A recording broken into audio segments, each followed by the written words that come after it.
ಪ್ರಿಯ ವೀಕ್ಷಕರೇ, ನಿಮಗೆಲ್ಲರಿಗೂ ನನ್ನ ನಮಸ್ಕಾರ ಮತ್ತು ಸಮೃದ್ಧಿ ಬ್ಲಾಗ್ಸ್ಗೆ ನಿಮಗೆಲ್ಲರಿಗೂ ಸ್ವಾಗತ. ಇವತ್ತಿನ ಮನೆಮದ್ದು ಏನೆಂದರೆ ನೆಕ್ ಅಂದರೆ ಕತ್ತು ಭಾಗ ಎಷ್ಟೊಂದು ಜನ ಕಪ್ಪಾಗಿರ್ತದೆ. ಆಮೇಲೆ ಹಿಂದ್ಗಡೆ ಬೆನ್ನು ಸಹ ಕಪ್ಪಾಗಿರ್ತದೆ. ಇನ್ನು ಸೀರೆ ಉಟ್ಟಾಗ ನೆಕ್ಕನ್ನು ಡೀಪಾಗಿ ಇಟ್ಕೊಂಡಿರ್ತೀರ, ಆವಾಗೆಲ್ಲ ಕಪ್ಪಾಗಿದ್ರೆ ತುಂಬ ಅಸಹ್ಯ ಕಾಣಿಸುತ್ತದೆ. ಅದಕ್ಕಾಗಿ ಅದನ್ನು ನಾವು ಕ್ಲೀನೇ ಮಾಡ್ಕೊಡೋದಿಲ್ಲ, ಮುಖಕ್ಕೆ ಜಾಸ್ತಿ ನಾವು ಪ್ರಾಮುಖ್ಯತೆ ಕೊಡ್ತಾ ಇರ್ತೀವಿ.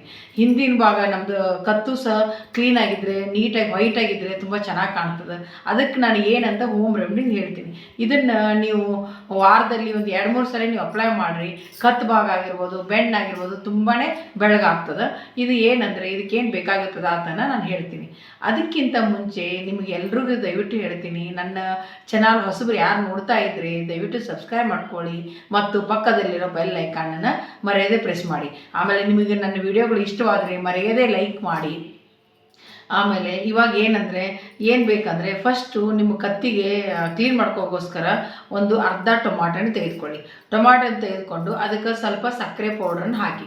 ಸಕ್ಕರೆ ಪೌಡ್ರ್ ಹಾಕಿದಾದಮೇಲೆ ಒಂದು ಅರ್ಧ ಟೀ ಸ್ಪೂನಷ್ಟು ಮಿಲ್ಕ್ ಪೌಡರನ್ನು ಹಾಕಿ.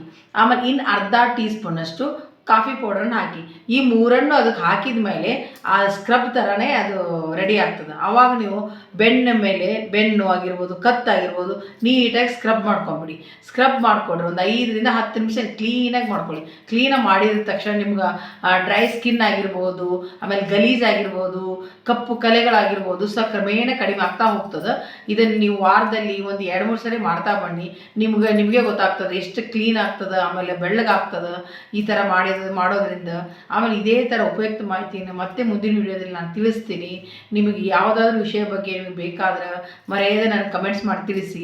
ನಾನು ಮುಂದಿನ ವಿಡಿಯೋದಲ್ಲಿ ತಿಳಿಸಲು ಪ್ರಯತ್ನ ಮಾಡ್ತೀನಿ. ಆಮೇಲೆ ನನ್ನ ವಿಡಿಯೋ ನಿಮಗೆ ಇಷ್ಟವಾದರೆ ಮರೆಯದೆ ಲೈಕ್ ಮಾಡಿ. ಆಮೇಲೆ ನಿಮ್ಮ ರಿಲೇಟಿವ್ಸ್ ಆಗಿರ್ಬೋದು, ಫ್ರೆಂಡ್ಸ್ ಆಗಿರ್ಬೋದು ಅವ್ರಿಗೂ ಸಹ ಶೇರ್ ಮಾಡಿ.